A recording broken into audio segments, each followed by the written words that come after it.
Hello, everyone. This is Doug Davis, broker in charge at Caron Realty, and here with another session of Ask Doug. And I get this a lot from people. It's regarding where are we at with the building permit process here in Hawaii, here in Honolulu. It's slow and getting slower and slower. And so how does that affect you? So we're now, I can attest, I have a permit request in with DPP, and it's past 1 year already, and it's for something simple, a plumbing valve. You gotta be kidding, over a year, and it just passed plan review.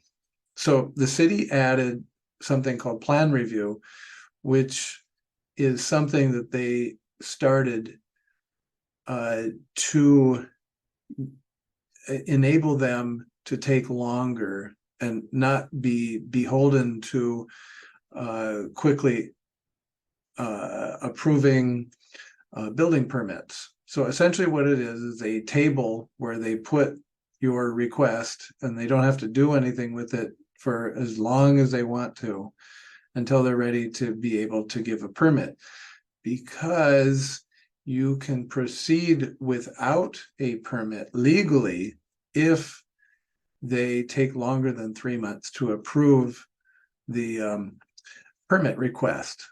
So the clock in this case doesn't start ticking when it's in plan review, but only starts ticking after they have passed plan review. It's terrible. Anyway, that's what they do. And so as a consequence, now the building department is getting exactly what they don't want. So people everywhere are just going ahead and doing plumbing and electrical things with no permits, because you can't wait 2 years in most cases to get a permit. It is too onerous. You got to redo things. You need a permit right away. You can't wait 2 years. It's crazy. So, okay, so you have what I would call minor permits and major permits. So if you want to do things in your home, there's people everywhere that are rewiring or replumbing, and they're not getting a permit for that. And there's really no way that the building inspectors who do drive around the neighborhoods looking for construction sites and will stop work if they see that you're doing something. But if you're doing it in the house, they probably can't tell and they won't know. But if you're building a brand new house, which I see everywhere, the building inspector stops the work orders. So I see homes everywhere now in Oahu where people took a chance, but they got caught. And if you're building a brand new house, you probably will get caught. So you do have to wait the 2 years or more or less to get your permit so that you can start and get your home up and going. So, okay, but really the crux of this talk here is to explain what happens if you don't do a permit. Okay, so if you're doing what I would call minor things, you need a permit for plumbing or electric, and no one's the wiser, and you're not going to get seen by the building permit. I see that happening everywhere. But the major one, so if you're adding square footage and you don't get a permit, that's going to live with the property forever, and it's going to come up again and again. So here's the issue. If you're appraising the property, the appraiser won't appraise the addition. So let's say you have a 2,000 square foot home and you add 1,000 square feet, they will appraise only the 2,000 square feet that's been permitted, and the extra 1,000 that you spent all that money on won't be valued. So if you're trying to get a loan with a bank, you're going to get a lower you're going to get a lower appraisal.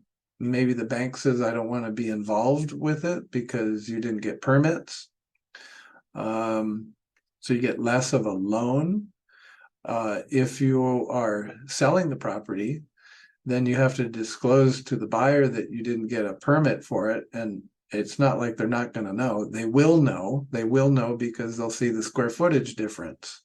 So, and then they won't be able to get a higher appraisal, and they probably won't be able to get enough of a loan to buy the home. So it just gets worse, right?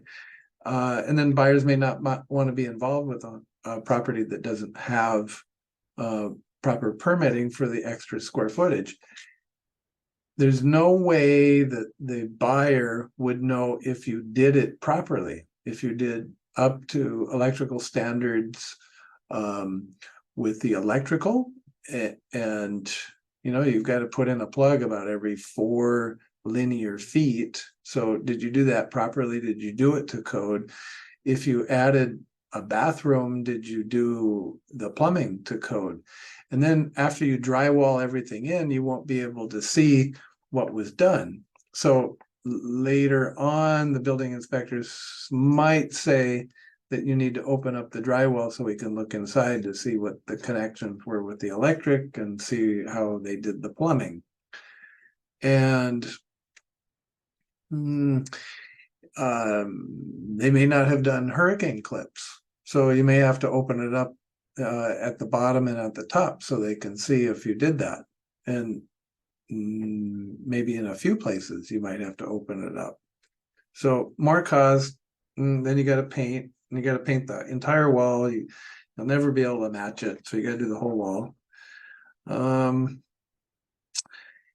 And then think about this, your insurance may not cover what you did illegally, meaning without permit. So if you have a fire and the house substantially burns, maybe they just invalidate it altogether because maybe you didn't do the electrical to code and the house burned, so now they can't find out if you did it, and then you don't get insurance for your burned down home. Oh my goodness, that would be really bad. So this is kind of what's happening now in the marketplace with DPP being so slow and dragging us all into that. And I think they're getting what they really don't want is people doing their improvements without permits now. So again, there's 2 types, what I'm calling minor and major. There's a lot more ramifications with the major, especially if you hire to build a home and then you're stopped and then your contractor is essentially done.